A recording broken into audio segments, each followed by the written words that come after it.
Colonel, you've been very kind, and I appreciate your hospitality and warmth. We've enjoyed a relationship for many decades, and I value our relationship. And thank you for inviting me here. I've come here to Balaji many times, some old friends here. So when I was invited by Colonel and Professor Vignesh, I realized that you have a whole day class, right? And then you are asked to come here all properly dressed and behave like school children, finger on your lips, don't make noise, clap when you're told, stand up when somebody enters, right? Which is all good part of discipline, but you're tired. So I will not give you any gyan. So relax. There's no lecture, there's no leadership theory that I'm going to share. Herzberg said this, and Peter Drucker said this, and Dave Ulrich said this. Nothing of that sort. I want to touch today on a topic which is very close to each one of us, which includes veterans like him, which includes students of management like me, and to every young person. It's the power of one. And do you have a slide project changer? Do you have a slide changer?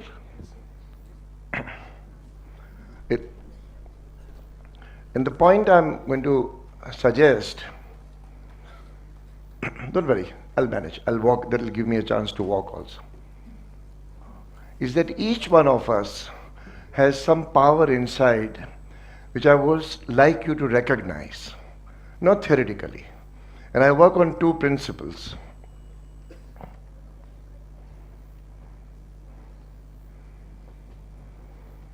Thank you very much.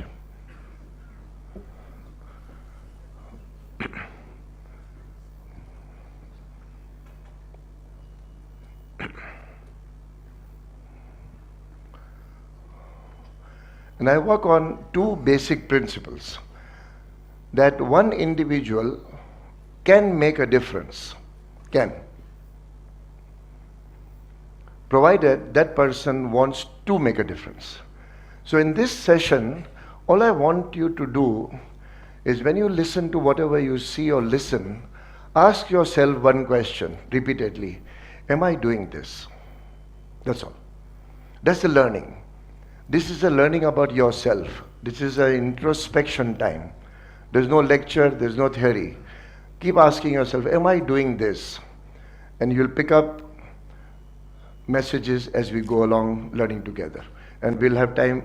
Do we have system for question answer here at the end? So we'll keep time for question answer also. So my first premise is that one individual can make a difference provided he or she wants to make a difference.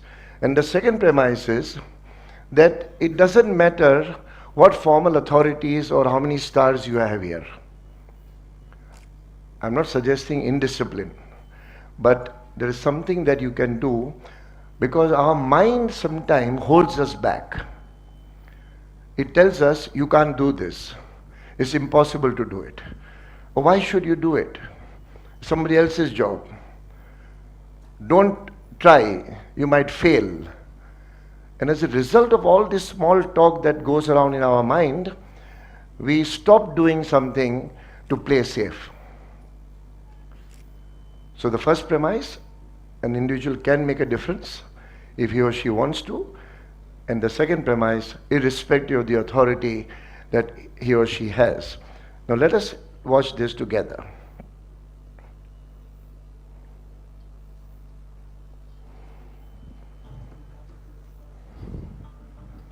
Sound.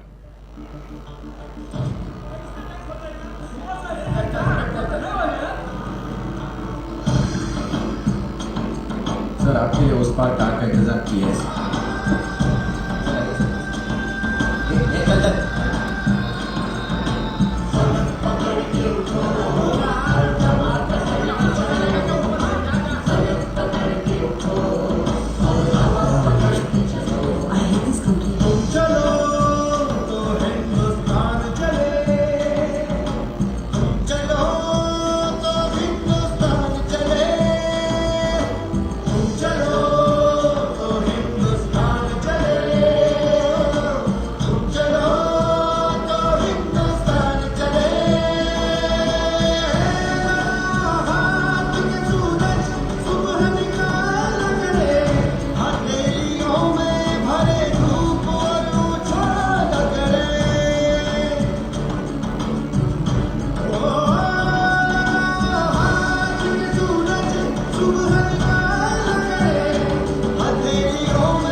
पकड़ के चलो, पलक पकड़ के उठो और हवा पकड़ के चलो, पलक पकड़ के उठो और हवा पकड़ के चलो, चलो तो हिंदुस्तान चले,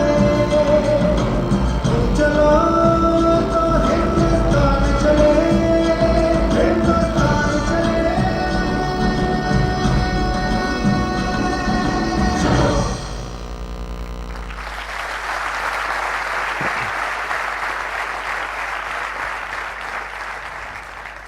Was it the boy's job to remove the tree? No? Could he have removed the tree if he wanted to also? Did he have any business to remove the tree? What made him think differently? He wanted to do something and not be just there passively. An individual can make a difference if he or she wants to. And the boy decided that he must make a difference. So what did he do? He didn't go and shout slogans. He didn't go and tell people, look what the administration is doing, what the municipality is doing. He said, I will do something myself. And remember, each one of us are held back exactly by this notion. We want others to do something. We want the world to do something. And we don't get involved in doing something. Ask yourself, how many times have you held back in the position of a boy and to say, dur raho yaar, kya fayda? Cholo, jo hota hai. It's not my business. Now, who are the first people who joined the boy? Other children. And why do you think they joined? First of all, it's fun. Mud, water, nothing more enjoyable than to play in the rain. All of us were children and remember those days when you get dirty, you get muddy, but you enjoy. But what is the driving force of the children to join? They just want to have fun to do it. They want to help, just do it because for the sake of doing it. And what is driving them to do it? There is no fear of failure. They are not afraid to fail. They know they can't do it, but yet they are not afraid. And when somebody is not afraid to fail, they can do miracles. Ask yourself how often you have been afraid to fail and not attempt. This whole session is about you and you and you alone. Think. There's a girl in the auto who adjusts the mirror and says, I hate this country. It's very easy to blame the system, the policies, the government, the authorities, parents. When we take accountability on ourselves, when we want to make a difference, and if we take the first step, you see how the crowd joins? And they feel that if that boy can do it or wants to do it, what prevents us from doing it?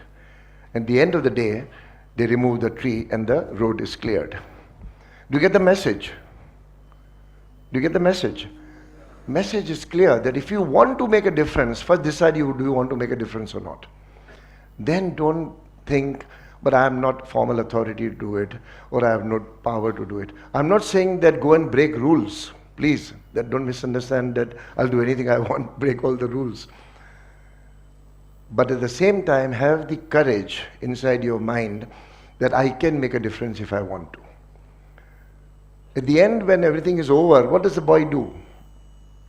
He just takes his school bag and walks off. No bravado. See what I did? Big lesson to learn from this 2.5 minutes clip. Every time I see it, I get goosebumps because many times we are exactly opposite of the young boy.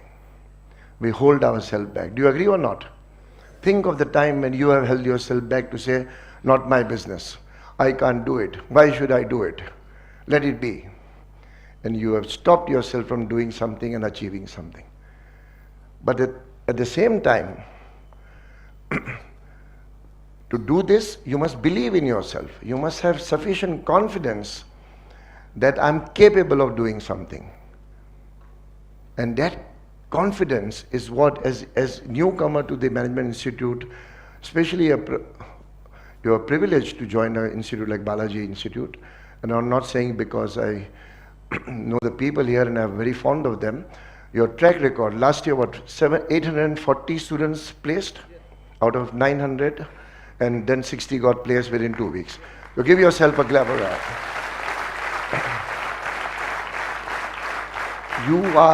You are going to carry the legacy of Balaji Institute in the next 2 terms. You have a responsibility to do that. Just getting admission is not sufficient. You have to take the journey further, not only for yourself, but for the institute that you join also. But for that, you have to have 2 things. One, self-confidence. Believe in yourself. And then avoid people who are discouraging and negative. Thank you for saying nice things about being negative, sir. But negative people around you will say, "Mat karo. Arey, why get into trouble?" People will laugh at you. Don't do it. Safer not to do it.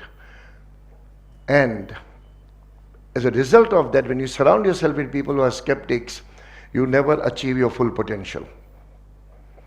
Let's see this live.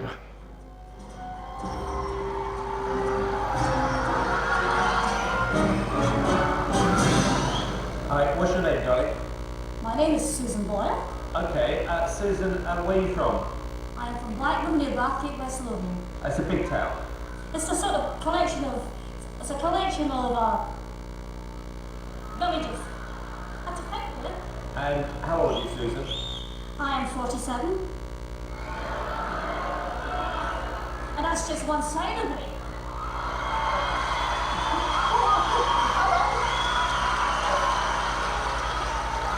Okay, what's the dream?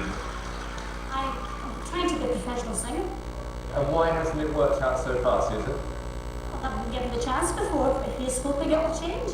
Okay, and who would you like to be as successful as? Elaine Page. Elaine Page. What are you going to sing tonight? I'm going to sing I Dreamed a Dream from the Miserables.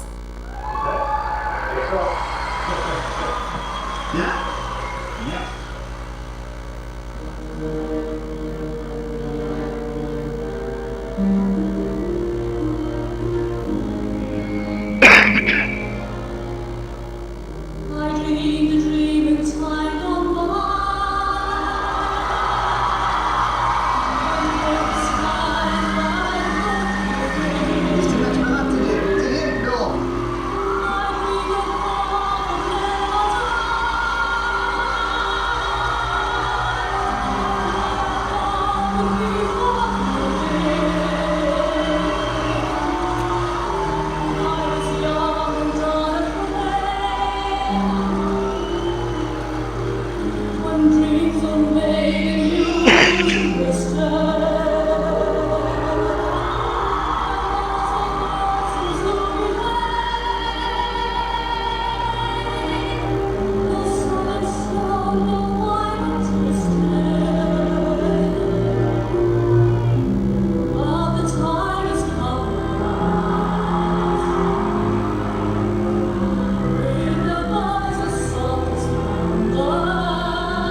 that was the biggest surprise I have had in 3 years on the show. When you stood there with that cheeky grin and said, I want to be like Elaine Page, everyone was laughing at you. No one is laughing now. That was stunning. An incredible performance. Amazing. I'm really shocked about you two. But I am so thrilled because I know that everybody was against you. I honestly think that we were all being very cynical, and I think that's the biggest wake-up call ever. And I just want to say that it was a complete privilege listening to that. It was inspirational. Susan, I knew the minute you walked out on that stage that we were going to hear something extraordinary, and I was right. Not a lot of touch. Susan, you are a little tiger, aren't you? I don't know about You are. Okay, moment of truth. Here's yes or no. The biggest yes I have ever given anyone. Amanda? Yes, definitely. Susan Boyle, you can go back to the village with your head held high. It's 3 yeses.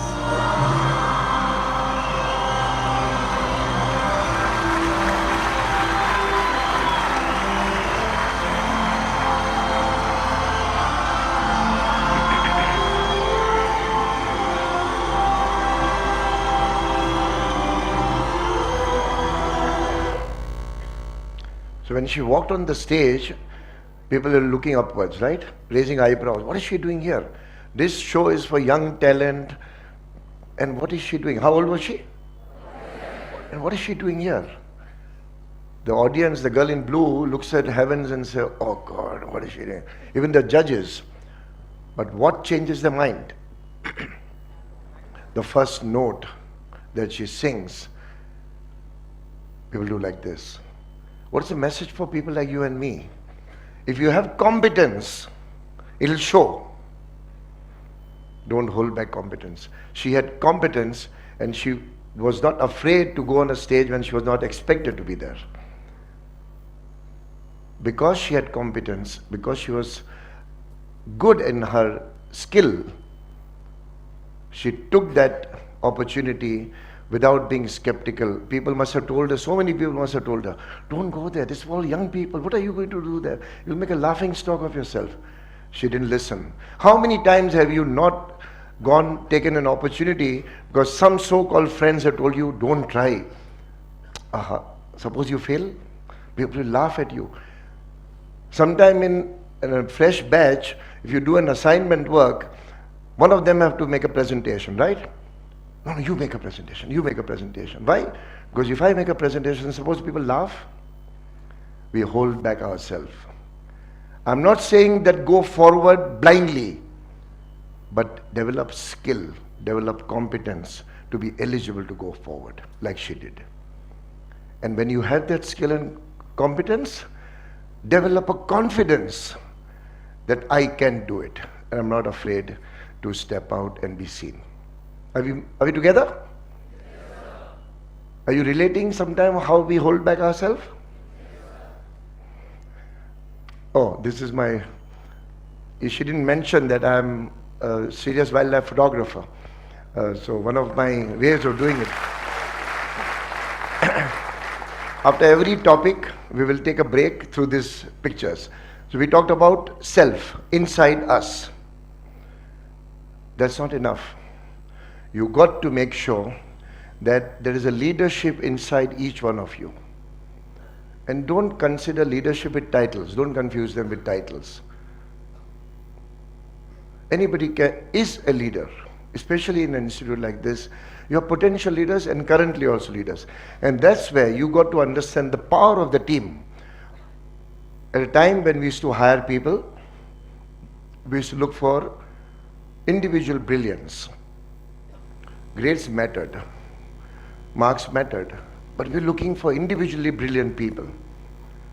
In last 15 years, the industry is not looking for that.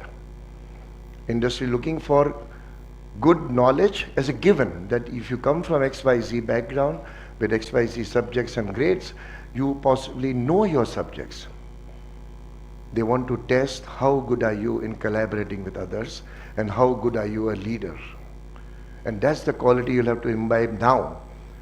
So when you are a leader, when you understand that if you were to work in a team or lead a team or be part of the team, understand the power of the team itself.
There are many sentences there.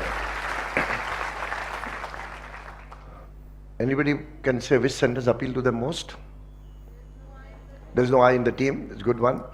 The one I liked, that excellence is not an act, it's a habit. So every time you do something, every time, if you're not satisfied with the work you do, don't submit. That applies to your assignment, that applies to your summer project, that applies to the work you are doing, that applies to the play that you do. If it's not excellent, don't give your stamp on your name on that. Be proud that you are capable of doing something good and that you will deliver good. Get a reputation. What comes from him or her will be excellent. And that will reflect on institutes. Now, sometime many students that I was in Quilon, week before last for IMA, Shaping Young Minds. Quilon is a small town in Kerala, 900 plus bright students like you. And in the tea break, many people ask the same question which they asked in earlier town in Bhatinda in Chandigarh. But sir, we are from a small town. We are not from a premier institute. How does the industry accept us? And I feel sometimes saddened by this very thought. You may be from a small town, you may not be from a premier school, but individually you can be more brilliant than people from that. Can you or not? You have to believe in yourself. And just believing is not enough. You got to acquire skill, you have to acquire competence to show that you are good. Just talking will not help.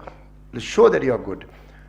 And when you look at some of these teamwork sentences, learn to understand that there's a power around you, the networking power of your classmates, of your faculty, of your seniors. Start utilizing them, acknowledge, use them. And leadership is all about carrying your people. On a lighter note, let me show this.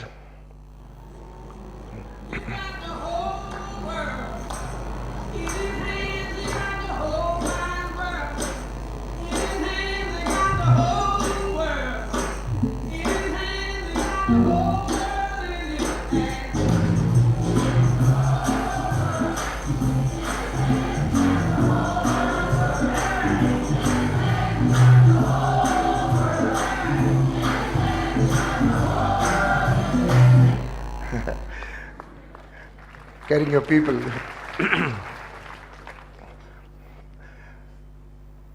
Let's move further. Having acquired confidence, having things about competence is not enough. It's all about renewal. There's a Chinese proverb. I don't know why every proverb is attributed to Chinese. When Confucius never said many things, but the people say Confucius said this. And nowadays we find on WhatsApp messages, Narayan Murthy said this, Ratan Tata said this in some convocation. They never said, but anyway, they are words of wisdom, so let's not challenge that. So the proverb goes that the best time to plant a tree was? Why? Very obvious. That the tree would have now become a good, full-grown tree. And the proverb goes further. And the next best time to plant the tree is today. Why? Because 25 years later you would have said, had I planted that tree, it would have grown. And that is where you have to acknowledge the power of renewing yourself. And this is a powerful message. I strongly believe in this. That just getting a degree, just learning a subject, just getting good grades is not enough. After you people, how many second year students here? Those who are passing? None. All first year. So if you talk to your seniors who are going to be placed, for them, many of them who get the job, then the books become 4-letter word. Enough. All they do is sometimes read the headlines of Economic Times or look at Business World and feel that is sufficient to keep up to date with knowledge. Do you do that or not? Notice that? But renewing is very important. Times are changing. Knowledge is moving very fast. How many of you IT people background? A lot of them. So what was Java 1 year ago is not Java today. And forget IT. Even finance is not same what was 5 years ago. Even resources is not the same what was 5 years ago. Technology is changing. Artificial intelligence, data analytics, big data. This is all happening right in front of our eyes. We see change happening, but ask yourself how many of us are equipping ourselves to meet those change? Or do we just see change happening? And that's why it's very important that you upgrade your skill. You renew your skill. Keep updating. You're fortunate generation you can get knowledge at the click of a mouse. But we also say we don't have time. So click of mouse is possible, but there's no time to get that. Set aside a part of your time to get new knowledge. Read the latest. How many of you have enrolled in Coursera? Very few. How many of you have not heard of Coursera? Be honest. Good, at least you're honest. Enroll yourself in programs like that. It's a MOOCs program. They're online. At one time, Coursera was free, right? Till last year. Now they charge some $25, $30. Have the curiosity of the child. And I bless myself and my own luck that curiosity inside has not died. Why? How does this work? So about 6-8 months ago, I enrolled myself in Coursera on 3D printing. I'm not a technical person. I can't make out head or tail of technical. I wanted to know what 3D printing does. Not that I become an expert, but at least it opened my eyes to say, today a building can be made in 3D printer. Machines can be made by 3D printer. And that suddenly strikes to me as an HR professional that if machines can be produced by 3D printer, what will happen to the manufacturing lines employing hundreds and thousands of workers? You see the connection? See the professional growth that happens? If that question comes in my mind, then I say, what can we do to reskill people? See the connection? 3D, reskilling, where is the connection? There is. And that's where you got to commit yourself as you come to the institute that you will renew yourself continuously. You'll have a course curriculum that is good enough.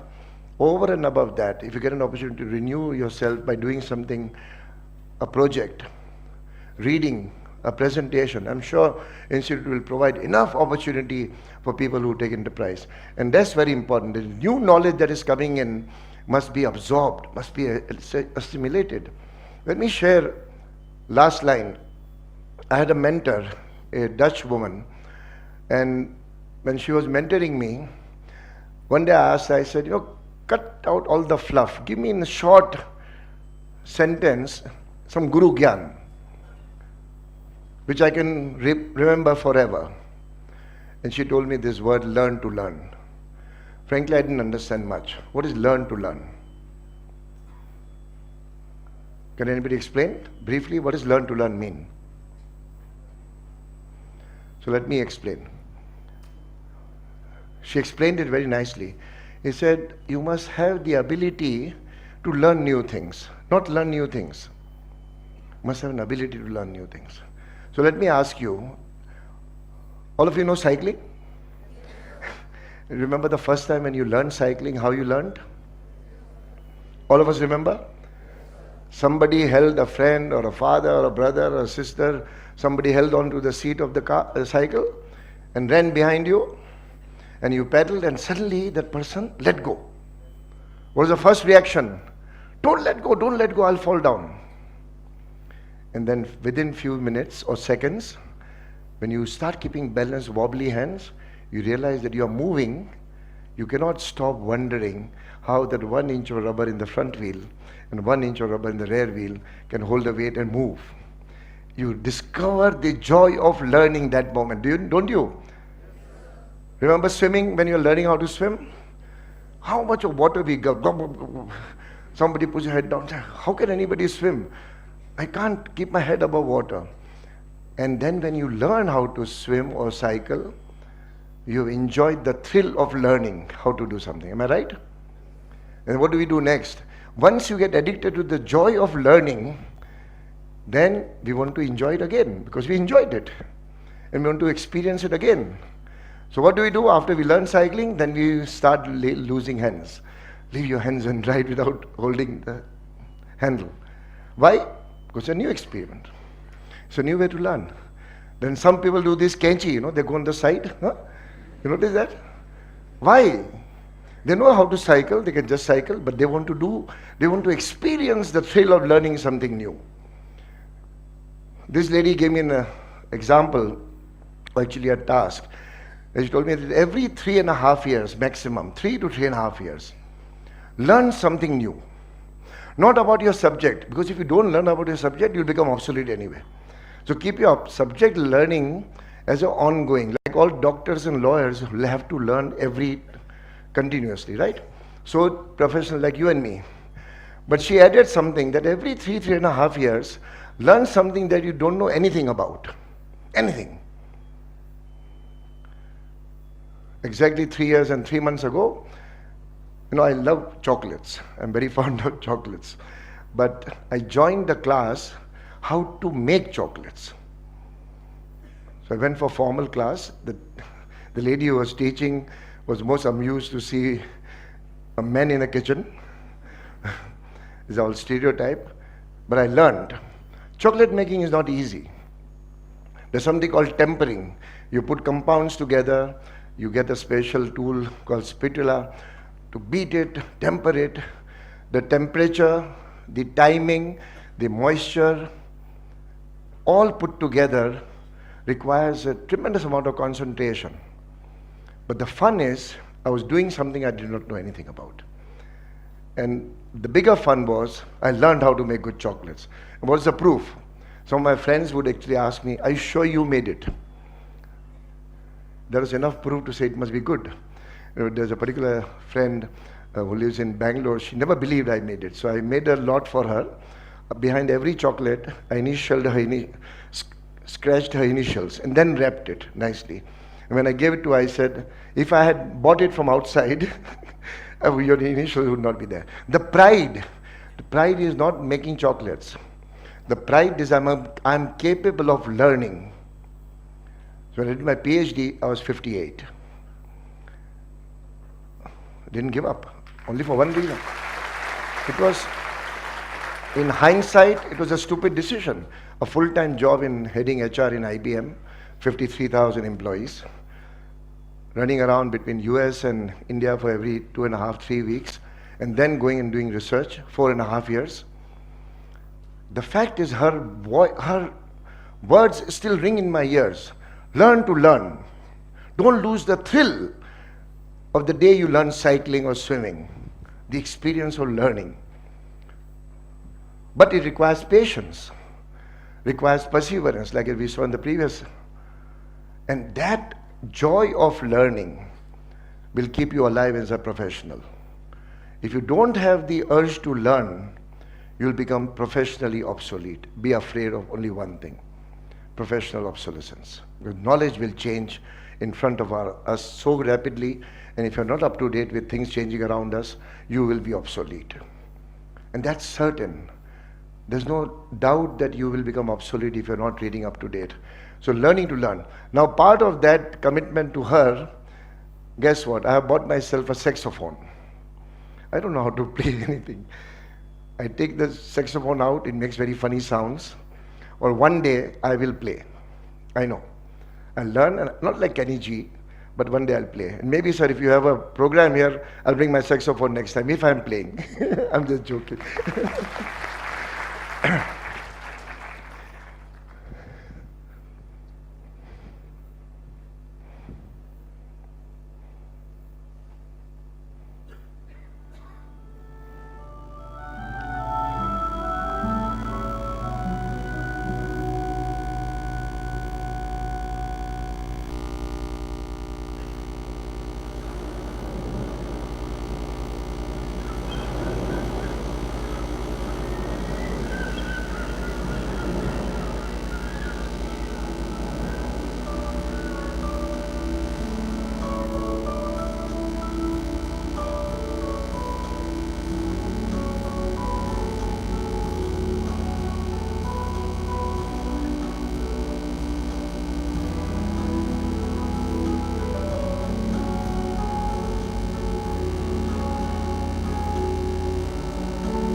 you have two options to sit through a presentation like this, because I'll finish on time. So don't worry, we started a little late, but I'll finish on time. So two options are, what time will it get over and what time is dinner? And what do I have to go back and do? So let me be polite and listen to this. Second option is to ask yourself, am I picking up any message? And can I do something about it? If the second message goes through to half of you in this hall here, I would go back as a very satisfied professional, that I've ignited that question in your mind. Am I theoretical? Not at all. It's practical, right? I'm making an effort to make sure that as young professionals, you get to know something about you and get an insight in your own self that I need to do something differently and I'm capable of doing something differently. You'll see the difference. You'll see a tremendous difference. And talking about mentoring, I've offered to Colonel Bala sir that I would like to offer as an act of appreciation to take on 2 students as a mentee, and I'll coach them very seriously. I'll make sure that they get the full input. He said make it 3, so I'll respect him. I know him for many years. I have a lot of respect for him. So sir, choice is yours. If you make 2, then 1 must be lady, 1 must be gentleman. If you make 3, then 2 must be ladies and 1 must be gentlemen. We must have diversity. Now, who are the people? Let him decide. But if at all we go with this arrangement, they will regret being my mentee. For one simple reason, I'm not an easy guy to work with when work is concerned. I'll demand only for one reason, that if there is an association, it must benefit the mentee. Okay? So let's move forward to the next piece on collaboration. And that's why I covered it already. I'll not go. Learn to collaborate. And how do you collaborate? Build a network. Today we are in a good age of SMSs, emails, phone calls, long distance calls, Skype, Zoom, IMO. Learn to use technology. There was a time when people were promoted based on their experience as managers. Gray hair or no hair was the criteria for promotion. Today, the reality is that people are going up the ladder in organization based on techno-managerial skills. How much familiar are you with technology? How many of you are on LinkedIn? Oh, Facebook? Facebook? Everybody. Twitter? How many on WhatsApp? See how we adapt technology. WhatsApp is fun. Send little naughty jokes here, there. LinkedIn is serious. You have to be very careful what you write, who will look into it, your prospective employer. We avoid. Learn to enjoy technology. I love toys. I surround myself with gadgets for simple reason, this is how the world is moving. Move with the world. If you left behind, there are people who say, oh, when my TV goes out of order at home, I call my son or grandson to fix it. I don't see that funny. I don't find it amusing at all. Why can't you fix it? Because sometimes we are afraid of technology and people say, no, this is not my generation. And it's not age related. Nothing to do with age. Collaborate by network. Use your faculty members, not as a teaching staff alone. That's the mistake we make when we're in institutes like this. We just want to get good grades and go pass and baba jan bacha. That's the approach we take to learning. How often have we gone to faculty and said, I need help to understand this better? And do you think the faculty members will ever deny you that? It's a pleasure for a faculty member to be asked, help me do this, learn more. Am I right, sir? But how often do we not leverage the faculties? How often do we not go and attend some of the conferences and seminars? And Balaji sir has been kind enough to take so many students. I remember, sir, once you brought 40 of them to Chennai when I was the national president. 40 of the students, and they worked for 5 days. They interacted with many of us. Some of them got jobs also through knowing each other. But that aside, we got to know them, they got to know the industry, and we treated them like equals, but they were working with us. So use those opportunities. But don't do alone for yourself. Network is about others. Give to others. Give help. When somebody comes to you and say, look, I got to submit this assignment tomorrow, can you help me? And you are working on an assignment yourself. What is the first reaction? I wish I could have helped you, but I'm so tied up. You are tied up, genuinely. If you can spare a little time and say, I'll stay 2 hours extra in the night and help this person, that person will help you double next time. Helping is not about receiving. Network is not about receiving alone. It's about giving. And when you give help, when you give support, you'll be surprised how much support comes back. You create an atmosphere of what is called collaboration. Try it out. Try it out. I'm not being theoretical. And that's why, but this is one of my favorite clips.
I love this clip.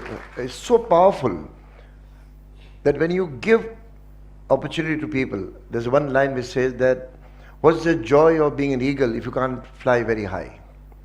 All of us have that potential. And somebody or the other, if they can give us that push to take that potential out of us, you'll be grateful to that person for life. Am I right? Find that person. If you can't find that person, be that person. Give somebody else a push. Let's move forward. So when you set goals, doesn't matter whether you are 10 days in the institute or first year in your career as learning about management. Set yourself clear goals. And something about goal setting, remember the 3 C's. Must be very clear, have clarity, have courage, and have conviction. Test these 3 C's on every goal you set. When I was coming here, I was requested by Professor that I should talk about corporate to compass to corporate. I won't go into details of that, but to remember something easy is easy to remember by acronyms. So I've created an acronym called CAR, C-A-R. Very briefly, when you're studying, get concepts, learn the concepts, understand concepts. Nobody in an interview is going to ask you from Philip Kotler's book of what is branding. Nobody will ask you Section 2E of Industrial Dispute Act. They'll ask you to understand how much of concept have you understood? How much meaning have you grasped? So focus on understanding rather than mugging. Getting good grades is important, but if you mug, you'll not understand. And I'm not giving you some motherhood gyan here. I'm talking very practical from industry point of view. So learn the concept, learn the meaning of concepts, and get grip of the whyness of that concept. Second, where it can be applied. In your limited knowledge, can you apply something somewhere? Is there any anecdotal evidence you can show that yes, I can apply this? It only shows one thing, that you understood the concept. When you can think of an application, you have possibly understood the concept more than those who cannot think of application. And the last R is relationship, and I kept talking about it earlier. Build a network, have connectivity with people, help. When you ask for help, give help also to each other. Don't hesitate to ask, I do not know. Don't hesitate to ask for, I need some help. So this is some 3 words, we'll talk about this maybe 6 months, 8 months down your institute life. But remember the CAR concept. Show leadership. Doesn't make a difference whether you have experience or not. So sometimes when we look at a CV, and a person writes that he or she is the president of debating society. And you ask how many members in debating society? 40 members. Does it show any leadership? Debating society, president? Of course it shows. In the limited context, there are 39 people who did not take the lead, but this person did. Are you with me? Show leadership. Take on projects. Take on work. If you get time to do some social work outside, and if the curriculum allows that, show leadership in whatever contest you have, and you'll never regret it. And the last part on leadership quality that I feel every leader must have. Practice humility. Don't ever forget to be humble. However good you become, however famous or great you become, or how much you rise in the organization. Look at any leader whom you respect. They have a very big dose of humility. Conversely, look at leaders who don't have humility. They may be very big leaders, but we don't respect them. Learn to have energy. If you are keeping awake till 1:32 in the morning studying and feel sorry for yourself, don't feel sorry. Don't feel sorry. Hard work has not killed anybody so far. That's what the data shows. And you can't be an exception. But to do that hard work, you need both physical and mental energy. You need that energy. You cannot shy away to say, I'm too tired. I just don't have energy to do that. Once in a while you're tired, give your body, mind some rest. But that high energy is required. And that energy comes automatically when you are involved with something. But you've got to have that energy. You see the pattern of leaders when they work long hours. They travel a lot. They squeeze in so many things in their schedule. And yet they enjoy it. They don't crib about it. They don't moan about it. They say, take it in the stride, okay? Catch up here and catch up there. Third one, keep learning. And this is my favorite, I showed you earlier also. Keep renewing, keep learning, keep discovering yourself. Ask yourself, what else can I get? What more can I learn? Is this something that is outside my sphere? Can I learn? Of course you can. And why not? As long as your mind is actively learning, learn to learn. And last one is my most important one, is passion. If you don't have passion to do something, it's amazing how passion drives energy. It creates energy. I was telling you I enjoy wildlife, so in the summer month, in the heat of May and June, May particularly, and end April, place called Ranthambore is 47 degrees. Out in the sun for morning 6 o'clock to 10:30, then again 1:30 in the afternoon to about 7 o'clock.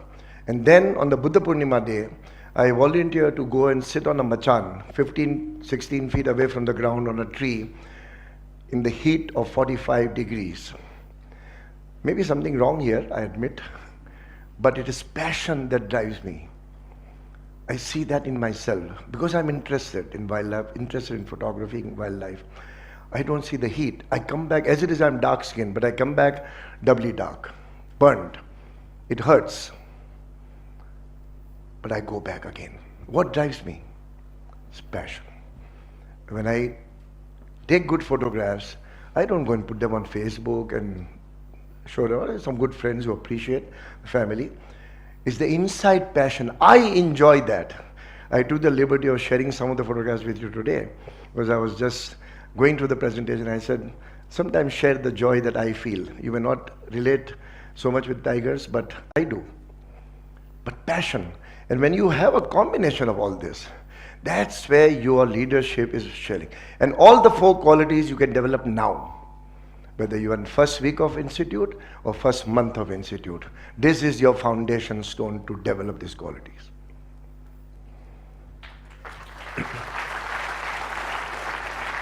So believe in yourself, and you do have dreams. It's time now to live them. So as I promised, I'm just 2 seconds late. So thank you for your time and attention. If there are any questions, I'll be happy to take on for next 7 minutes. We have still 7 minutes to go. Is it okay to take questions? Now, the floor is open for questions. Oh, you are my host. A very good evening to you, sir. My name is Shamim Akhtar. I actually have a couple of them to ask, but I'll ask just 2 questions. Could you just highlight the current HR trends that the leading companies around the world are implementing in their companies for their own growth and success? And another one thing that I wanted to know personally, that how is the experience versus working in a HR consultancy versus working in any organization in any HR role? I mean, what is the kind of experience you have working in an HR consultancy? So let me answer the first one, Shamim. The way it is changing in last 15 years is that we are dealing with millennial workers more than earlier, especially in India. So millennial workers means anything between 23 to 29 age group. And dealing with them requires a completely different mindset. People born in 50s and 60s, managing people born in 90s and 80s. There's a disconnect because the style is different, the expectations are different, and the interpretation of the outcome is different. And that's the biggest challenge industry is facing, is how do you deal with millennial? The millennial generation is here and now, right? And the previous generation was, let's wait, promotion will come with time. And that's why I mentioned about techno managerial skills becoming more important for growth in the organization. Data shows that in last 30 years, average age of business leaders has fallen down by 11.1 year. 30 years, not very long period. So those who became leaders at the age of 41, the department head or company head or something, are now becoming at the age of 31 or 30. There's the data. Because they have got additional skill of managing multiple tasks. Technology, using technology. And now with artificial intelligence coming in and robotics coming in, lot of managing people in human resources, the skilling, the reskilling will change. Geopolitical forces are changing, with the US administration threatening to close down H-1B. If that happens, where do software engineers go? There's a ready market to absorb everybody every year. 33% less people have applied for H-1B this year than they did last year. When people say, if I go there, I might get thrown out. So the uncertainty, managing that uncertainty and creating opportunities for them within the country are big challenges for any HR professional. But it's exciting times, things are changing. You see some of the factories where automation has come in, 200, 300 workers are being made redundant. Now you'll say, but that's part of growth. Yes, but there's also part of culture. Where will these workers go and earn living unless we reskill them to do something else? So instead of just looking at the organizational perspective, what will happen to me and my organization, HR people are now looking at a much broader perspective. If I lay off 2,000 people, it will have a repercussion on the reputation of the company. 3 IT companies have announced reduction of their workforce by 73,000 people between 3 of them last month. That's not a small number. And those 73,000 people are only skilled in one area of knowledge. But that's why the challenge in front of HR people is to make sure that they understand redundancy of business. They should understand business first. Many of us in HR just don't understand business. We think we are a support function. So if they want to hire people, we'll hire for them. If they want to train people, we'll have a training calendar. If they want to give them increment, we'll have a reward policy. And we feel very proud at times. And I can say this because I'm a part of an HR fraternity. That's not enough. You got to understand what the business leaders loses his or her sleep over. And can I provide a people solution to that issue? Moment we understand business, now then comes the time when a business manager comes and I want to hire 17 people. If the HR manager has understood the business properly, he or she is likely to ask, why do you want to hire 17 people? Actually, you need 21. How many HR people have the knowledge and the courage to go and stand up to business and say, sorry, I feel you need more or I feel you need less. Many of the HR people act like UDP restaurant waiters, you know. You ask for idli, you get idli, even if it's stale. Then you say, to stale tha, but aapne bola idli chahiye na. If you ask for dosa, dosa was very fresh. A French gourmet restaurant chef will say, what do you prefer? Poultry or seafood? And I'll delight you by giving something. How many HR people think of themselves as a UDP restaurant? I'm just taking a very crude example. Because we are reactive. We react to situation and we give support and think we are doing a great job. Go to understand business. Your question about what is the difference between me as a corporate personnel and me as a consultant, I have no difference at all. I take responsibility for things that I suggest to my client and I implement them. So I'm not one of the theoretical, bookish consultants, just give a report and go away. I insist that the client must take my involvement in implementing it. I'm there for satisfaction. Touch wood, with God's grace, at this stage of my career, I want to see things happen and not just get engaged. So actually, I just wanted to know, as a fresher, if I get into HR profession, so is it better for me to join an HR consultancy or any organization where I... It doesn't make a difference. You get different type of experience. In manufacturing, you'll get operational experience. In consulting, you'll get conceptual experience. You can't do one with the other. Ideal would be to work in both. So you get a conceptual experience in consulting and operational experience in direct operation. Good question. Good question. Yes, sir. Good evening, sir. Good evening. Gaurav Verma. And sir, I want to ask you a question that there have been a trend in the market, in the industry, that every organization is having their own HR structures. But still there's a lot of space for the KPMG, Deloitte, PwC, that they are having, they are dealing with crores through HR consultancy and advisory services to those big giants. giants like Infosys, Dabur, any you just name, call it, and every big giant is dealing with some kind of HR advisory and consulting services. Why is it so? Are they failing on their existing HR structures? No, I don't think it's a failure. Gaurav, you said your name? Gaurav? Yes, sir. I don't think it's a failure. When industry and environment is moving so quickly, the reaction time and the decision making has to keep pace with the change. Many times the internal HR people don't have the bandwidth. They don't have external perspective. That's where companies, consulting firms that you mentioned, they deal with bigger picture. They can bring perspective to the same issue from different angles, and that broadens your way of handling the problem.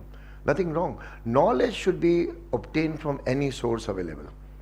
There's nothing like, you have heard of reverse mentoring? What is reverse mentoring? Now Gaurav will be very nervous, Into advisory and consulting services. Okay. What is reverse mentoring? So we used to when we used to go for the engagement programs, there was we used to put some tasks that which were done in a certain manner, but we used to try ask them to do in some other manner, and Exactly. people used to fail. So what you are doing that time, you are having the same issue seen from different angles. Internal HR we're looking at from one angle. You brought in external perspective that look, something happened.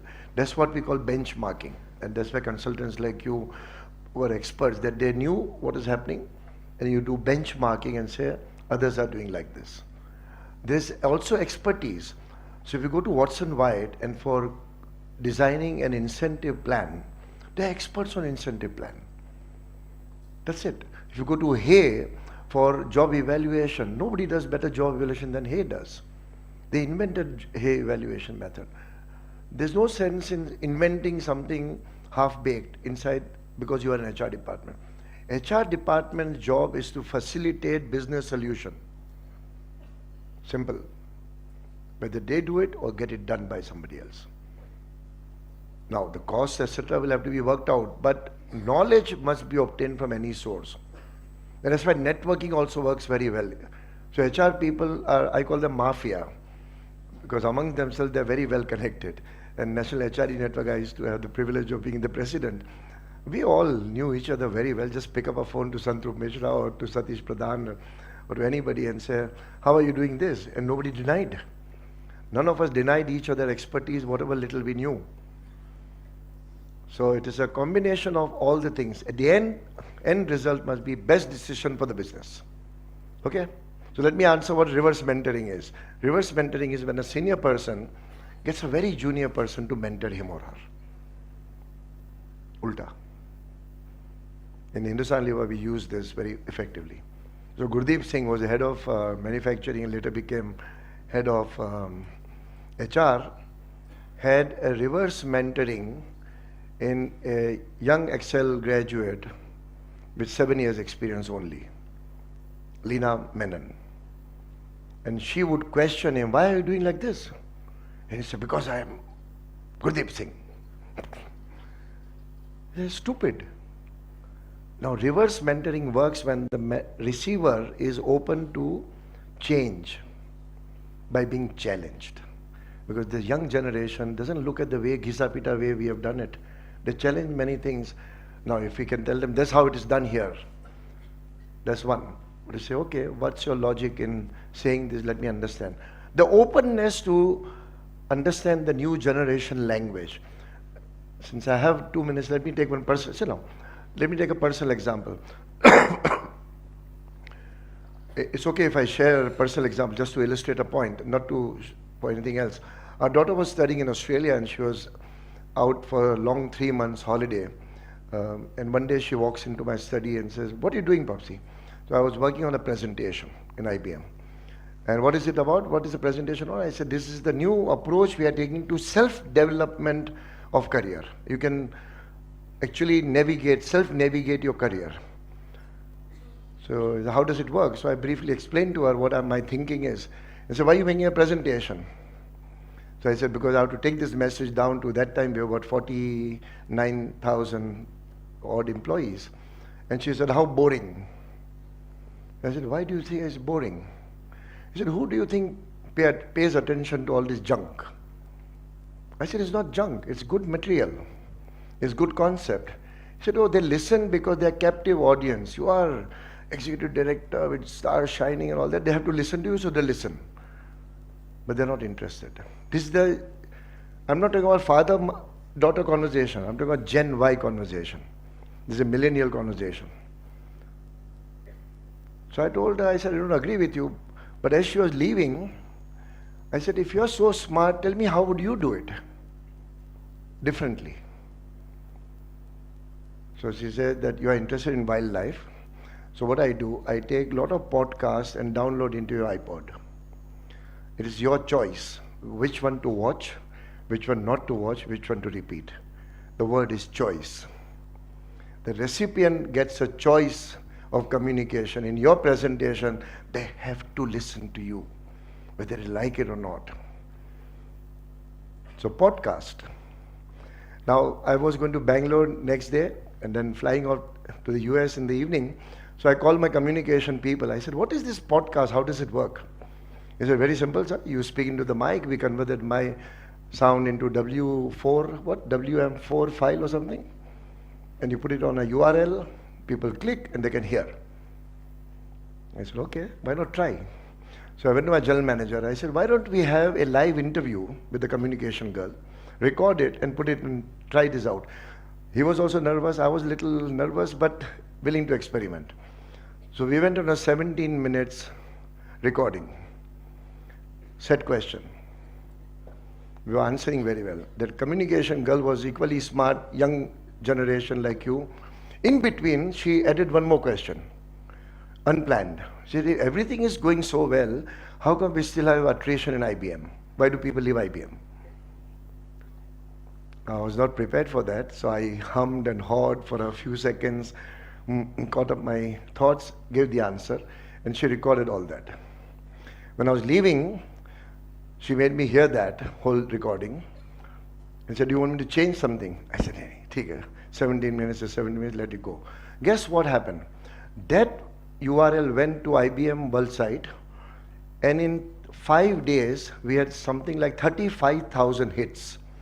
And on the 11th day, when I was in the US that time, my boss tells me that this clipping has gone to the W3 site in IBM because it has received 75 odd hits. We have only 49,000 employees. The story is not about father-daughter conversation. Listening to the voice of the youngsters. A lot of people from Brazil, from China started writing to us, what is that thing on self-monitoring career, how are you doing it? And what they liked most was that the HR director was really caught on his wrong foot when he couldn't answer that question properly. It is authentic. See the authentic, how the younger generation picks up. Had we deleted the line, nothing would have gone wrong. But it added authenticity to the communication. The point I'm making is that you got to listen to the new ways people are working. The new generation, the way they are thinking, respond to them appropriately rather than say my way or highway. Okay, one last question before we break. Good evening, sir. On your right. On my right. Oh, yes, sir. Good evening, sir. So, you said one individual can make difference, but how to manage resistance from the people who don't want to make difference because they will end up getting more work to do and classify you as a bad guy? You're in the wrong company of people. If you're surrounded with people who think all these initiatives are extra work, change your circle of friends. And seriously, if you're surrounded by people who are skeptical, try to come out once in a while, because you'll become skeptical also. Oh, bahut mehnat hoga, kaam karna hoga. Now, I'm not saying take on additional work all that like donkeys do. But have freshness, let's try it out. What if you sleep 1 hour less?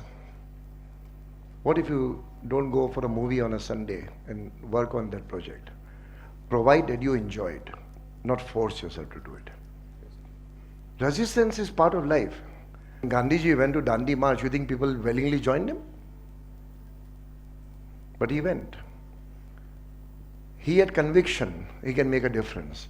And I look at Gandhiji as a very typical example of one man making a difference when he wants to make a difference.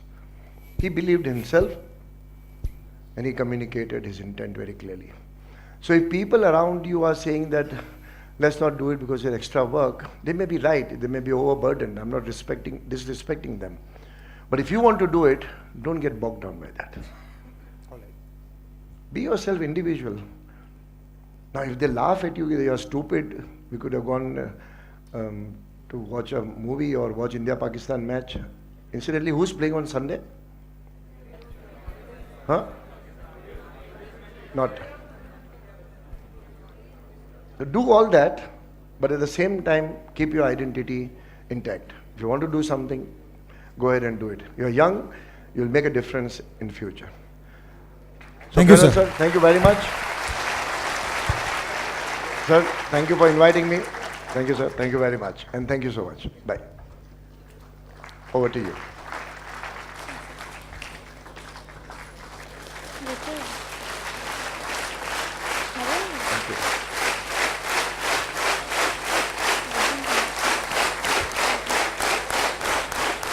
Thank you. Thank you. Thank you.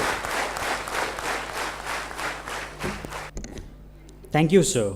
On behalf of Sri Balaji Society, I, Jyotish Mandas, express my profound gratitude to our guest, Dr. Aquil Busrai, for sparing his valuable time and to give us for a successful career. Guide. Sir, we are enlightened with your words of wisdom for making us believe in the power of one, your principles in I can do if I want to, ignoring all these spectacles. To stay updated, learn, and to help others and give them a push. The 3 C's, clarity, courage, and conviction. And at last but not the least, energy, learning, humility, and passion makes you show leadership. We have gained a lot from you, sir, and we look forward to many more interactions with you on and off the campus. Thank you.